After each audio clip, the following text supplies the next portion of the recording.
Everyone, welcome back to my mini blog. তো কেমন আছো তোমরা সবাই? আর আমি খুব ভালো আছি। আর এই দেখো আমাদের এদিকের মাঠ কি সুন্দর লাগছে। আর কিছুদিন পরে কিন্তু পুরোপুরি ফাঁকা হয়ে যাবে, কারণ ধান যেহেতু পেকে গেছে, সব কেটে সব নিয়ে চলে যাবে।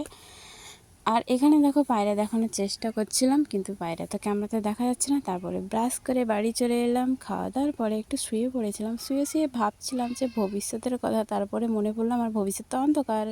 कैसा लगा मेरा मजाक? এখন হয়ে গেছে রাত, আর রাতের বেলা আমি যখন রান্না করতে বসে গেছি, ভাই আর আমি খাবো আর দিদা খাবে, তাই জন্য কিন্তু ডাল করেছি। আরও বাকি রান্না করেছি, তবে সেটা আর ভিডিওতে আমি দেখাইনি। তো এখন হচ্ছে অনেক সকাল থেকে চুলই আঁচড়ানোর সময় পাইনি, তাই এখন রাত্রেবেলা আমি চুলটাকে জাস্ট এমনি বেঁধে নিচ্ছিলাম, কারণ অনেক গরম লাগছিল।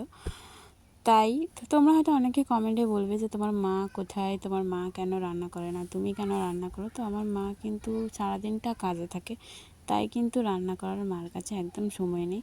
আর আমি যেহেতু বাড়িতে আছি, মা কিন্তু কখনো আমাকে বলে না যে রান্নাটা করে দে। আমি নিজে উঠেই রান্না করি, কারণ আমি বুঝি যে আমার মার খুব কষ্ট হয়, তবে বাইরে কাজ করা, বাড়িতে কাজ করা।